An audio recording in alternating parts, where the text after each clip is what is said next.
안녕하세요. 모두에게 아살라무 알라이쿰. 우리 채널에 다시 오신 것을 환영합니다. 여기서 우리는 영감과 모범이 되는 이야기들을 들을 것입니다. 시작하기 전에 좋아요 버튼을 누르고 구독하는 것을 잊지 마시고 최후의 심판의 날에 중재를 받을 수 있도록 댓글에 기도를 남겨주세요. 이제 이야기를 시작하겠습니다. 팔레스타인 상공의 하늘은 매일 저녁 붉게 물들지만 이는 석양 때문이 아니라 끊임없는 폭발 때문입니다. 포병의 굉음, 탱크의 포효, 사람들의 비명이 낮을 뒤덮는 음울한 음악을 이룹니다. 북쪽 국경에 위치한 이스라엘 군사본부는 승리의 환희에 차 있습니다. 그들은 작은 마을에서 군사작전을 수행하며 집을 파괴하고 코란을 불태우고 선동 혐의로 젊은이들을 체포했습니다. 본부 사령관 이알 대령은 병사들 앞에서 가슴을 펴고 걸었습니다. 그는 잔인함과 무자비함으로 유명했습니다. 그는 드론에서 발사된 로켓을 피해 달아나는 팔레스타인 아이들을 보고 웃기까지 했습니다. 저들을 봐, 그가 말했다. 쥐 같아. 우리는 이 땅의 신이야. 두려움도 죄책감도 없었다. 폭격 명령은 일상적인 일처럼 내려졌습니다. 오늘 우리는 또 다른 난민 캠프를 파괴할 거야. 내일은 학교나 병원일지도 몰라. 지프 소령이 시가를 피우며 멀리서 그들이 초래한 파괴를 지켜보며 말했다. 하지만 그날 밤 무언가 달랐다. 하늘이 빠르게 어두워지고 바람이 멈췄다. 적의 공격을 경고하던 모든 군사 사이렌이 갑자기 멈췄다. 레이더는 열파의 접근을 보여줬지만 적측에서 로켓 발사 신호는 없었다. 반파된 집에서 아버지와 어머니를 잃은 어린 팔레스타인 소년이 하늘을 바라보며 서 있었다. 그는 폐허에서 구해낸 작은 코란을 손에 들고 있었다. 낮은 목소리로 그는 기도했다. 오, 하나님, 정말로 듣고 계시다면 당신의 힘을 보여주소서. 그들은 당신의 책을 모욕하고 당신의 집을 불태우고 당신의 종들을 죽였습니다. 하늘이 울렸다. 새벽 3시 17분 이스라엘 북부의 모든 군사기지가 갑자기 불로 빛났다. 램프의 불빛이 아니라 무기 창고를 집어삼키는 거대한 화염이었다. 아무런 경고 없이 군사 벙커에 정밀하게 쌓여있던 수백 발의 로켓이 하나씩 폭발했다. 마치 보이지 않는 힘에 의해 발사된 듯했다. 자동 냉각 시스템은 작동하지 않았다. 그들이 자랑하던 소방 장비도 응답하지 않았다. 모든 통신 수단이 마비되었다. 전기가 끊겼다. 수백 명의 병사들이 밖으로 뛰쳐나왔지만 산채로 타 죽었다. 본부에서 탈출한 일부는 하늘을 올려다볼 시간만 있었고 거기서 그들은 보았다. 붉은 금빛이 소리 없는 번개처럼 내려오며 닿는 모든 것을 불태웠다. 몇 분 전만 해도 오만했던 이알 대령은 이제 도움을 외쳤다. 중앙과 연락해 구조 시스템을 가동해. 하지만 어떤 오퍼레이터도 응답하지 않았다. 일부는 불에 타 죽었고 일부는 적에게 한 번도 손대지 않았던 탱크들이 하나씩 폭발하는 모습을 보며 공포에 얼어붙었다. 정찰 임무를 준비하며 공중에 떠있던 전투기 조종사는 이상한 현상을 목격했다. 모니터 화면에 거대한 검은 구름 같은 그림자가 나타나며 그가 이해하지 못하는 글자를 형성했다. 하지만 아랍 가문 출신인 통제센터의 한 기술자는 그것이 무엇인지 잘 알았다. 알문타킴, 알라의 이름 중 하나로 복수자를 의미했다. 본부 주변에서 무기 창고의 폭발로 불길이 유대인 구역으로 퍼졌다. 팔레스타인 땅을 빼앗아 지은 고급 주택들이 성냥처럼 타올랐고 럭셔리 자동차들이 폭발했으며 콘크리트 건물들이 무너졌다. 논리적 설명은 없었다. 외부 공격도 없었지만 파괴는 어떤 적의 능력도 초월했다. 지하실에서 젊은 장교가 무릎을 꿇고 비밀리에 간직했던 작은 책을 바라보았다. 그는 그것을 자신이 죽인 팔레스타인 청년에게서 받았지만 이제 그의 심장은 떨렸다. 이것이 약속된 벌이다. 그는 속삭였다. 첫 폭발 몇 시간 후 또 다른 기적이 일어났다. 적의 움직임을 감시하던 이스라엘 군사 위성들이 하나씩 같은 이미지를 보여주기 시작했다. 다른 군사 기지들 위로 거대한 원을 이루는 불꽃들, 남쪽의 군사 비행장, 서쪽의 로켓 창고, 도시 중심의 통신센터. 모두 열정 및 정기적 간섭의 징후를 보였다. 하지만 이번에는 로켓이 현장에서 폭발하는 것뿐만 아니라 일부는 보이지 않는 손에 의해 조종된 듯 반대 방향으로 날아갔다. 공중에 떠있던 전투기들은 갑자기 회전하며 자신들의 경납고로 급강하해 수년간 건설된 시설을 파괴했다. 테라비브의 가루, 진보와 기술의 중심지로 자부심을 가졌던 곳에서 불길이 높은 타워들을 휩쓸었다. 사람들은 공황 상태로 비명을 지르며 달아났다. 군 병원들은 아무런 이유 없이 불탔다. 비가 내렸지만 물이 아니라 파괴된 건물의 재와 탄 먼지였다. 국제 언론은 혼란에 빠졌다. 어떤 나라도 공격의 책임을 지지 않았다. 해커의 흔적도, 적의 로켓 신호도, 드론도, 사보타주도 없었다. 그러나 한 메시지가 널리 퍼졌다. 완전히 불타기 전에 한 본부에 남아있던 감시 카메라의 녹화 영상이었다. 인간도 기계도 아닌 목소리가 말했다. 악행자들이 하는 일을 알라가 모른다고 생각하지 마라. 진실로 알라는 그들의 눈이 크게 뜨일 날까지 그들을 유예한다. 수라 이브라힘 42절. 군 지도자들은 떨기 시작했다. 그들은 이것이 단순한 시스템 오류가 아님을 알았다. 평범한 사보타주도 아니었다. 그것은 오만, 억압, 그리고 수십 년간 흘린 아이들의 피에 대한 응징이었다. 병사들이 스피커를 침묵시켰음에도 폐허 속에서 늙은 무해진의 목소리가 공황에 찬 이스라엘 병사들의 비명을 압도하며 울려 퍼졌다. 국경 반대편, 오랫동안 포위된 가자 지구에서 주민들은 두려움이 아니라 경이로움으로 깨어났다. 그들은 빛이 그들의 집을 태우지 않고 보호하는 것을 보았다. 일부는 빛의 섬광이 그들의 집에서 벗어나 이스라엘 변경으로 향하는 것을 보았다.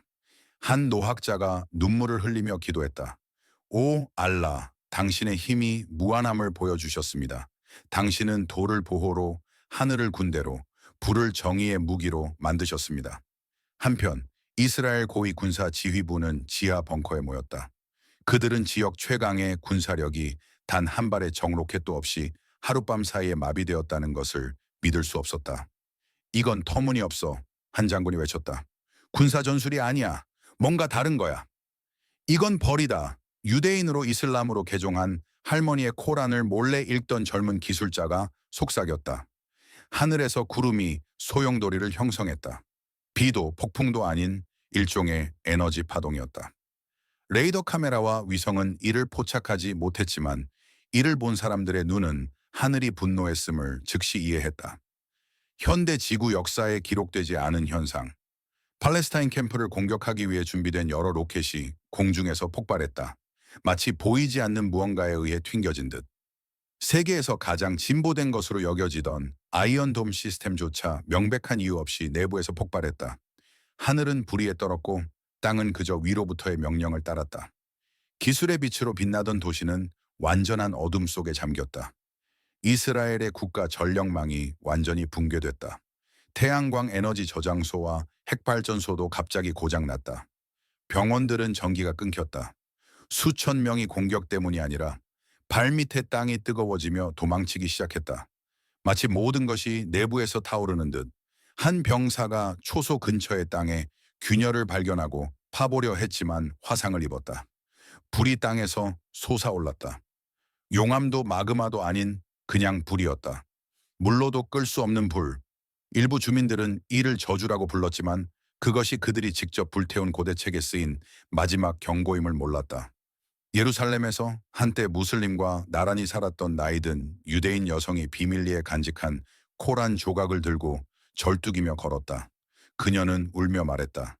이 일이 일어날 줄 알았어. 그들은 자비를 거부했기에 벌을 받았어. 전 세계 사람들이 실시간으로 파괴를 목격하기 시작했지만 공식 뉴스는 사실을 은폐했다. 서구 언론은 이를 핵사고, 기술적 오작동 또는 자연재해로 불렀다. 그러나 독립 언론인이 촬영한 비디오가 전 세계적으로 바이럴이 되었다. 하늘에 거대한 얼룩이 보였다. 그 형태는 불분명했지만 중심에는 일라히잘리라는 단어가 보였다. 진실로 알라는 부당한 자들을 사랑하지 않는다. 이스라엘 밖에 수천 명이 무릎을 꿇었고 일부는 그 자리에서 이슬람으로 개종했다. 그들의 마음은 땅과 하늘이 신의 정의의 증인이자 도구가 될 수 있다는 생각에 흔들렸다. 강력히 경비된 지하실에서 남은 이스라엘 지도자들은 논쟁을 벌였다. 그들은 서로를 비난했지만 문제의 근원인 핵심 단어를 말할 용기가 없었다. 가자 때문이 아니야. 팔레스타인 때문이 아니야. 이 땅 때문이 아니야. 무신론자로 알려진 무기 전문가 대령이 떨리는 목소리로 물었다. 아니, 팔레스타인 때문이 아니야. 우리가 하늘과 땅이 누구의 것인지 잊었기 때문이야. 우리가 작은 신이 될 수 있다고 생각했지만 제 진정한 신이 대답했어. 그 사이 수년간 차단했던 팔레스타인인들에게 조용히 항복한 젊은 이스라엘 병사들 그룹이 있었다. 그들은 회개하고 싶다고 말했다. 일부는 기도하는 법을 가르쳐 달라고 요청했다. 그들 앞에는 이스라엘 폭격으로 아내와 아이들을 잃은 얼굴에 흉터가 가득하지만 마음은 순수한 팔레스타인 이맘이 있었다. 그는 말했다. 진정으로 회개하고 싶다면 우리에게가 아니라 알라에게 돌아가라. 하지만 알라의 자비는 그의 분노보다 항상 크다는 것을 알라. 피를 멈추지 않는 자들을 제외하고는. 그 순간 하늘이 다시 어두워지고 굉음이 들리며 이스라엘 군 본부에 불길이 다시 타올랐다. 불은 이제 정보센터로 퍼져 모든 감시 네트워크를 집어삼켰다. 그동안 억압에 사용되었던 모든 것이 이제 벌의 연료가 되었다. 첫 폭발 후 셋째 밤, 그 도시는 더 이상 존재하지 않았다. 폐허와 연기, 그리고 울음만 남았다. 도시의 잔해는 음울한 침묵에 휩싸였다.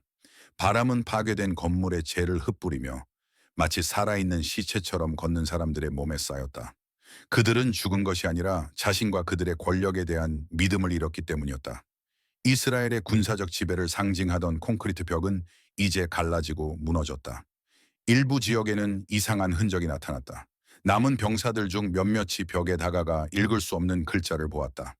감옥 폐허에서 탈출한 전 팔레스타인 수감자가 그 글자를 보고 울었다. 쉰 목소리로 그는 큰 소리로 읽었다. 악행자들이 하는 일을 알라가 모른다고 생각하지 마라. 코란 수라 이브라힘 42절. 그 말을 들은 병사들은 떨었다. 일부는 무기를 버리고 땅에 무릎을 꿇었다. 모두가 회개할 수는 없었다. 일부는 그 자리에서 미쳐버렸다. 그들의 눈은 공허했고 혀는 떨렸으며 말할 수 없었다. 너무 많은 피를 흘린 자들에게는 벌이 그들의 몸보다 먼저 이성을 앗아갔다. 수백 명의 팔레스타인 아이들이 갇혀있던 감옥의 벽이 무너졌고 안에서는 울음소리가 들렸다. 아이들이 아니라 두려움을 억누를 수 없는 간수들의 울음이었다. 그들은 열린 감방문에 서 있는 검은 그림자를 보았다. 진? 한 지휘관이 거의 들리지 않는 목소리로 물었다. 아니, 천사들이야. 하지만 빛을 가져오는 천사가 아니야. 그들은 분노로 왔어. 수년 전 체포되었고 이제 자유로워진 젊은 학자가 대답했다. 감옥 간수들은 비명을 지를 뿐 도망칠 수 없었다. 그들이 걷던 땅은 그들의 발을 사슬처럼 묶었다. 그들은 하늘에서 벗어날 수 없었고 땅은 더 이상 그들의 발걸음을 받아들이지 않았다. 점령된 영토를 가로지르는 큰 강 중 하나가 색을 바꿨다. 화학 물질이나 폭발 때문이 아니라 피 때문이었다. 남은 과학자들은 샘플을 채취해 분석하려 했지만 마른 땅에서도 피가 계속 흘렀다. 한 주민의 녹화 영상에서 강 위를 날던 독수리가 갑자기 떨어지는 모습이 보였다. 마치 총에 맞은 듯 했지만 주변에는 총알 하나 없었다. 모든 생명체가 그 장소를 피하는 듯 했다. 강이 한 근원지에서 갈라진 큰 바위 틈에서 진한 피가 흘렀다. 멀리서 이를 지켜보던 일부 팔레스타인 사람들은 이를 불의의 종말의 징조라 불렀다. 거의 파괴된 이스라엘 정부 건물에서 전직 장관이 앉아서 보고서를 살펴보았다. 통신도, 그들이 제어할 수 있는 위성도, 그들을 도울 용기가 있는 나라도 없었다. 동맹국들은 침묵했다. 그들은 도움을 보내지 않았고 공식 성명도 내지 않았다. 마치 세계가 설명할 수 없는 두려움에 휩싸인 듯했다. 그러자 장관은 탱크에 돌을 던지며 용감하게 저항했던 팔레스타인 소녀의 체포 영상을 재생했다. 그는 그녀가 체포될 때의 미소를 보았다. 예전에는 그녀의 용기에 비웃었지만 이제 그 미소는 그의 꿈, 두려움, 그를 침묵하게 만드는 현실 속에 나타났다. 우리는 우리보다 용감한 아이들을 죽였다.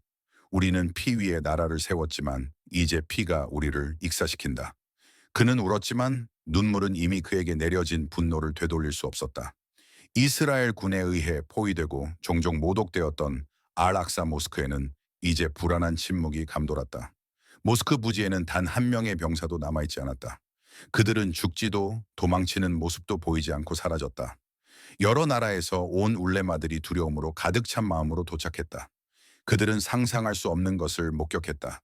병사들이 밟던 모스크 바닥이 이제 부드러운 푸른빛을 발했다. 팔레스타인 이맘이 민바르에 서서 알필수라를 낭송했다. 모스크 전체에서 울음소리가 울렸다. 그들은 이 구절들이 단순한 역사가 아니라 살아난 것임을 알았다. 하지만 이번에는 새가 아니라 기술, 로켓, 도시들이 알라의 허락으로 그들에게 던져졌다. 한편 이스라엘 군사 도시의 폐허에서 남은 병사들이 하나씩 단순한 흰옷을 입고 모스크로 다가왔다. 그들은 항복하고 기도하는 법을 가르쳐 달라고 요청했다. 그러나 한 현명한 학자가 그들을 바라보며 조용히 말했다. 오늘의 너희 예배는 죽은 자를 되살릴 수 없다. 하지만 알라가 너희를 용서하기를 원한다면 두려움이 아니라 진심으로 받아들여라. 두려움 때문에 예배한다면 그것은 회개가 아니라 도피일 뿐이다. 폭발 후 일곱 번째 날, 하늘이 다시 푸르게 변했지만 축제는 없었다. 오직 침묵, 위험, 그리고 살아있는 자들을 위한 경고만 남았다. 재앙 후 40번째 날은 점령된 땅의 역사에서 가장 조용한 날이었다. 사이렌도 총성도 한때 세계에 익숙했던 군사 장비에 소음도 없었다. 한때 웅장하게 서 있던 도시들은 이제 폐허의 들판과 제 아래 묻힌 음울한 역사의 잔해로 변했다. 구름 낀 하늘 아래 팔레스타인 소년이 파괴된 집에서 구한 작은 코란을 손에 들고 폐허 사이를 걸었다. 그는 울지 않았고 그의 얼굴은 평온했다. 가끔 그는 멈춰 서서 석양으로 노랗게 물드는 하늘을 바라보고 아락사 모스크로 가는 길을 계속 걸었다. 모스크에는 전 세계에서 온 사람들이 모였다. 무슬림뿐만 아니라 한때 점령을 지지했던 이들도 이제 파괴를 통해 진실을 보았다. 그들은 패배를 기뻐하러 온 것이 아니라 권력과 증오에 눈먼 사람들이 되지 않기를 간구하러 왔다. 한때 감옥에서 고문당했던 늙은 이맘이 모인 이들 앞에 서서 그의 조용한 목소리는 모든 이의 마음에 크게 울렸다. 승리는 적이 패배할 때가 아니라 세상이 우리 눈앞에서 무너져도 코란을 붙잡고 있을 때다. 그러고 그는 손을 들어 기도했다. 오 알라, 이 벌이 악을 행한 자들에게 보내는 당신의 경고였다면 우리 억압받는 자들을 복수자가 아닌 평화의 전달자로 만들어 주소서. 당신이 파괴한 자들의 마음처럼 우리의 마음이 굳어지지 않게 하소서. 모스크 전체에 울음소리가 울려 퍼졌다. 그 사이 여전히 알아볼 수 없는 군사 폐허로 보호받는 장소에서 몇몇 시신은 아직 발견되지 않았지만 이상하게도 하나씩 그들의 몸이 먼지로 변했다. 시간이 아니라 땅이 더 이상 그들을 품고 싶어 하지 않았기 때문이다. 시신을 파내려던 자원봉사자들은 땅의 가벼운 진동을 느꼈다. 마치 땅 자체가 무고한 피를 흘린 자들의 몸을 거부하는 듯했다. 일부 국제기구들은 현장에 들어가 조사를 시도했지만 장비가 작동하지 않았다. 신호는 사라졌고 카메라는 고장났으며 온도계는 설명할 수 없는 이상 현상을 기록했다. 땅속 온도는 수백 도에 달했지만 지표면은 차가웠다. 국제뉴스에서는 벌이라는 단어를 언급하지 않았다. 그들은 이를 자연 이상, 무기 결함 또는 전략적 사고로 불렀다. 하지만 팔레스타인의 고통을 오랫동안 지켜본 세계 공동체는 이것이 신의 약속의 일부임을 확실히 알았다.